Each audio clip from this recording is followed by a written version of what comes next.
James Milano. We have Robert Biale. This is R.W. Moore Coombsville Zinfandel 2018 vintage. Stay tuned and I'll tell you more about this wine.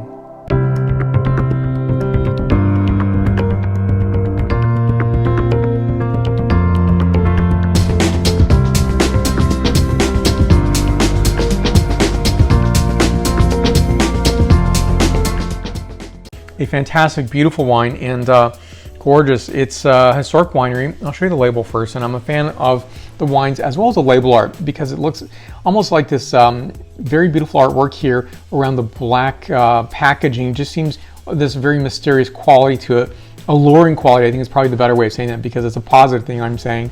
Back label for you to look at here. I'm going to read just a bit of what is R.W. Moore. Back label here shows that this vineyard site, R.W. Moore, is actually on the National Registry of Historic Vineyards, and so planted in 1905. So often what happened historically is the sites really had a characterization of mixed blacks along with the Zinfandel, and it does characterize, very, very uniquely and beautifully. It's absolutely alluring and gorgeous, and I think that's the great quality of this period of time, and that the vines are productive and producing beautiful fruit. So the scent characterization is absolutely evocative. So in the characterization here, alluring nose, beautiful characterization of cherry, fresh red rose petals, pepper, and forest floor, absolutely gorgeous.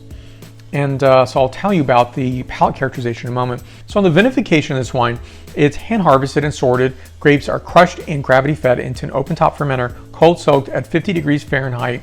And so that's done for about 2 to 4 days, and punched down 2 to 3 times a day with select yeast for about 14 to 16 days. So after vinification, it goes into Burgundy oak barrels, 25% new, for 11 months.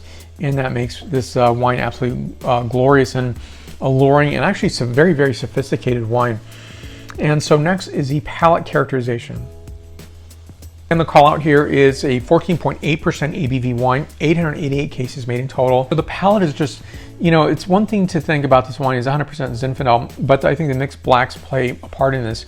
Yes, it does have the manual punch down to get some color extraction as well as tannins, but when you think about it, it really is a darker coloration than I might expect, even with the manual punch down or the 2 to 3 time a day punch down. It does extract color, but I think this is really speaking to maybe there's Alicante Boucher, or perhaps there's Petit Syrah in addition to this, but very, very small quantities of this.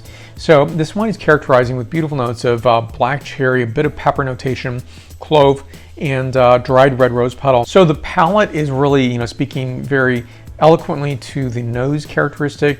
Really elegant, beautiful, sophisticated Zinfandel. This is a 94 point wine out of 100 points. So down below, put your questions and comments. More information on the producer will be listed. Please give a like if you like this video, and also subscribe to the channel if you haven't done so already. And I'll place Robert Biale wines that I reviewed right up here for you to look at. So between videos, you can connect with me. I'm on Facebook, Twitter, Instagram, LinkedIn, and WordPress. So you'll find my podcast on Apple Podcasts, Stitcher, Spotify, and iHeartRadio. Thank you for watching today. I really appreciate it, and I'll see you soon. Salute.